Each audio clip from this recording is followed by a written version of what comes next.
October 5, 2025, reading sa mga Capricorn. Okay, kung kayo ay Capricorn, this is for you. October 5, 2025. Okay, guys. Capricorn, this is for you. Ang message na to na mahalaga ngayong October 5 at overcoming obstacle is here. You can overcome anything. Lahat ito ay iyong malalagpasan, Capricorn. So kayo ay magtiwala na lahat ito ay inyong malalagpasan ng buong-buong tapang. Okay, lahat ng inyong pagsubok na naranasan sa buhay, this time is inyong malalagpasan. Ace of Swords is nagpaparamdam sa inyo. You are survivor. Okay. October 5, 2025, sa mga Capricorn, message po yun na mahalaga. Today is kailangan mong malaman. Okay? Para to sa mga piling-piling Capricorn na bibigyan ng message today, kayo ay happy. So, enjoy it. Kung kayo happy today, October 5, is enjoy it. Kung ano man ang inyong ginagawa, kapag habang binabasa nyo to o naririnig nyo to, enjoy lang, Capricorn, sapagkat ito ang inyong happy time. Okay. So, tingnan natin ang mahalagang message po yun na dapat ninyong malaman this time. Okay. Observation is here. Observe, wait for your opportunity. Kung kayo naghahanap ng trabaho, ay mag-observe kayo at mag-wait sa opportunity na to sapagkat ito ay maganda. Magiging happy kayo dito. Okay, Capricorn? Sa opportunity na to. Tingnan natin na inyong kasalukuyang sitwasyon sa mga Capricorn. Tayo ay nag-iba muna ng pwesto sapagkat may paparating akong bisita, guys. Mahalagang bisita sa aking buhay sapagkat ito ay karugtong na aking okay, darating ang aking anak, guys. Okay, Capricorn, tingnan natin ang inyong message. Kasalukuyang message o inyong kasalukuyang sitwasyon, guys. I need 3 message. Yeah, nakita nyo ang 6 of Wands. Panalo ako dito, okay? Ako ang nagwagi, so ako ay happy today. Sa nahaba-haba ng aking pag-observe, sa hinaba-haba ng aking pakikipaglaban dito, ano man ang inyong kinakasangkotang larangan sa ngayon, sa trabaho man yan, sa pag-ibig, ay kayo ay nagwagi o magwawagi, guys. So, ang inyong message dito ay overcoming obstacle. I'm survivor at ako ang nagwagi. Sa haba-haba ng aking pagtitiis at pagsisikap, ako ay nagwagi. At joy and delight is nagpapakita sa inyo. Okay. Unang message sa inyo, guys, great adventure is here. Take a risk, venture forward, Capricorn. Maging ito man ay parang hindi 100% one na ito ay sure ka sa iyong kapupuntahan o pupuntahan na place o pupuntahan o paplanuhin na mga bagay-bagay ay mag-take ka ng risk at venture forward. Huwag backward. Forward lang, Capricorn. Saan ba mararating mo to? At kaya nga nandun ang 6 of Wands, kayo ang magwawagi. Huwag lang kayo mag-backward. Forward lang. Okay? Distant thunder, clear the air. Ibig sabihin, huwag kang sumali sa gulo ng ibang tao. Huwag kang makisalamuha sa mga tao na nagbibigay ng trouble sa buhay mo. Huwag kang sumali sa mga usapang magkakaroon ka ng sasangkot ka sa trouble. Okay? Distant thunder. Sa mga magugulong tao, sa mga naghahanap ng gulong tao, sa mga delikadong place, delikadong tao sa palagay ninyo, mag-distant kayo doon. Message po yun na napakahalaga, Capricorn. Ito ay loyalty or ito ay dog or aso. You may be feeling like those around you let you down or not doing their fair share of work. This comes a reminder that loyalty exists and you must not settle for anything less. You deserve better than mixed signals. Ibig sabihin nito, napaka-loyal nyo sa inyong lovers, loyal kayo sa inyong amo, is alam ninyo kung hanggang saan ang limitasyon ng pagiging isang loyal. Kung sa palagay ninyo, mas may malagi pang mas may maganda pang place para sa inyo, may mabuti pang tao para sa inyo, na doon pa yung pinaka mas better na puntahan ko o piliin ko, why not na hindi nyo piliin simula sa araw na to, Capricorn? Sapagkat kayo ay mas kailangan nyo yung mas better kesa sa dati. Okay? So mag-observe kayo. Kung kayo ay tao naghihintay ng opportunity, wait for the opportunity and observe. Okay? So, kapag dumating ang time ng opportunity na to is take a risk, venture forward, Capricorn. Huwag nyo itong palagpasin at magtuloy-tuloy lang sapagkat para to sa'yo.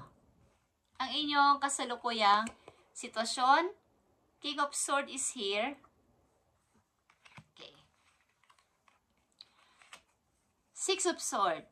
It's all about planning, action, at sa mga inyong sasabihin, sasalitain, is magkaroon na kayo ng practical na decision this time at maging matigas sa lahat ng bagay, magkaroon ng limitasyon sa mga maraming taong lumalapit sa inyo, at maging matatag sa buhay like a King of Swords na mayroong isang salita at hindi nababalik. Okay. At nandito ang Seven of Pentacles, pag-iipon o pag-iisip ng pag-iipon sa hinaharap o sa inyong future.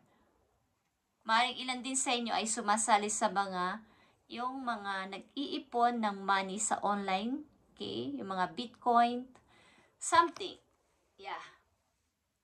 So kayo ay may ini-invest o may gustong i-invest para sa future. Something.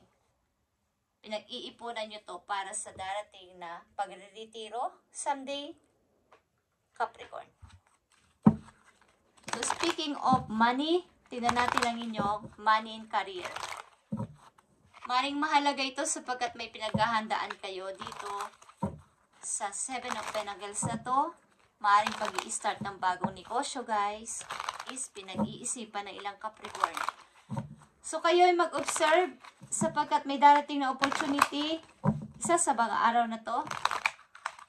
Sapagkat ang ilan sa inyo ay hindi na okay sa trabaho, kahit anong loyal ninyo sa trabaho na to, ay wala pa rin nangyayari sa inyong sahod, hindi kayo binibigyan ng taas ng sahod, taas ng posisyon, is pinag-iisipan nyo kung kayo ay lilipat or aalis na ng trabaho para sa bagong pasimula, bagamat kayo ay magtitake ng risk. Okay, Capricorn, tingnan natin ang message for you. Yeah. Take action. Kapag ito ay nangyari, take action. Just do it. Tumakbo na ng mabilis at habulin ang opportunity na to, guys.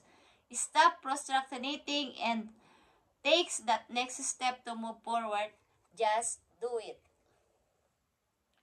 Whenever your question, this is telling you to go for it. Ano man ang question nyo, tama ba itong gagawin ko? Magti-take ako dito ng risk. But, kailangan ko itong gawin. Just do it, Capricorn, kapag dumating ang opportunity na to at walang mangyayaring pagbabago sa iyo kung hindi mo ito iti-take. Nasasabi mong bukas na lang, sa isang taon na lang, or sa susunod na taon na lang. Walang mangyayaring pagbabago sa inyo. May katulad kayo ng advice, lalo na sa inyong kapirahan at financial or career. May katulad kayo ng reading, Leo energy, maybe, at maaring mayroon kayong kilalang Leo sa inyong chart na pareho ninyo sa sitwasyon or kakilala ninyo, okay? At yan din ang sinasabi sa inyo ng person na to o ng energy na to. Maaring sa darating o ngayong autumn na, guys, gagawin nyo to ng mas mabilis sa pagpapalit ng dahon. ng puno. Okay, pagalagas ba to? Okay, sa autumn. Tingnan natin ang message for you, Capricorn. Kahit ano kasing loyal nyo sa trabaho na to is walang pagtaas ng sahod, walang pagtaas ng posisyon is hindi ko to deserve. Kailangan ko ng pagbabago at kailangan ko itong pagdesisyonan ng matigas at practical this time. Kailangan ko lumipat o umalis. Kahit mag-take ako ng risk, kahit di ko alam, is kailangan ko itong gawin. Message for Capricorn, October 5, 2025. 8 of emotion is 8 of cups. You feel deep longing for something meaningful in your life, in your heart, and you know that there's more out there waiting for you in the world. It may be let me switch, okay? Switch career. Move to a new home or city. Magpalit ng bahay o pumunta ng ibang city or country or any place na iba naman sa dati. Or mag-switch ng career, magpalit ng career. Like ng mga sinabi dito, una pa lang inyo itong makita.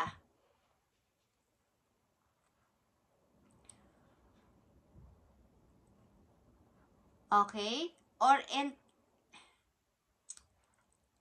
intimate that important changes, do what right for you and seek out your magical new life. Ito ay isang magical new life na mangyayari sa mga Capricorn kapag ito ay inyong ginawa.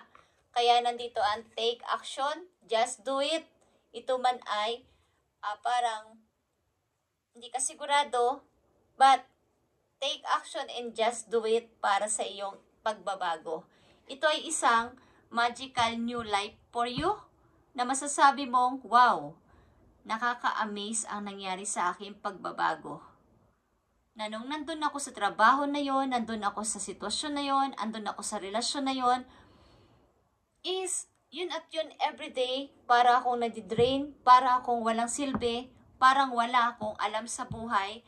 Pero nung lumipat ako, umiba na ako ng pananaw sa buhay ko is parang magic ang nangyari sa akin.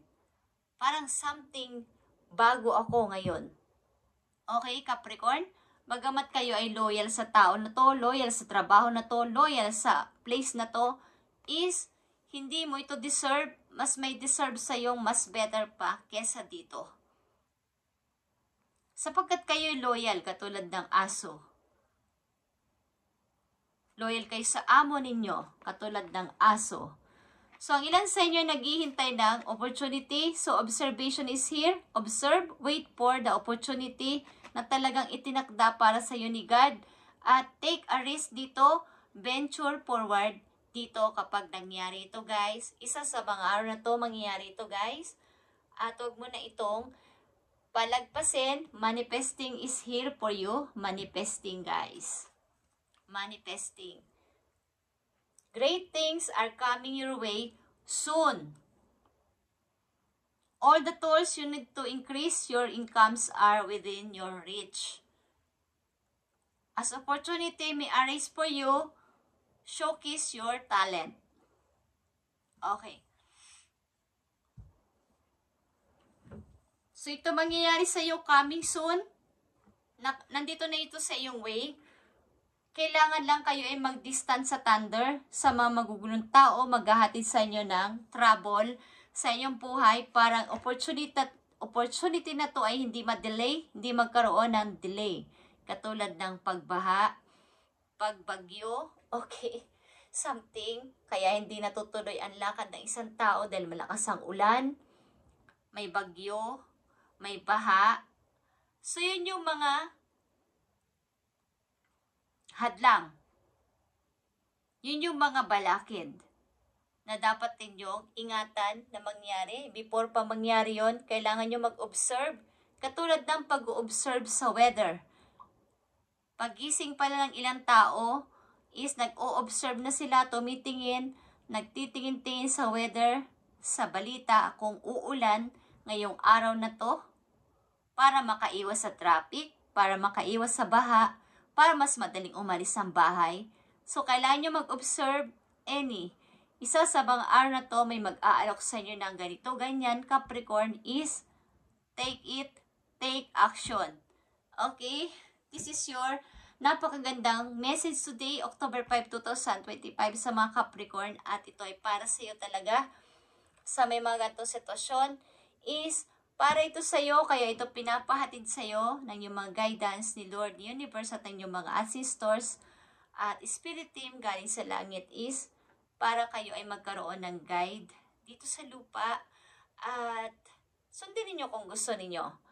Nasa sa inyo yun kung ayaw at gusto ninyo is nasa sa puso ninyo yun at mararamdaman ninyo guys at nasa tama lang tayo palagi. Okay guys, thank you and God bless sa lahat ng Capricorn na nandito sa reading at pagpalain kayo ni God sa pangalan ni God is kayo ay magkaroon ng mabuti at magandang sitwasyon sa araw-araw at health ninyo maging malusog kayo at i-cover ng kanyang banal na dugo sa pangalan ni Jesus.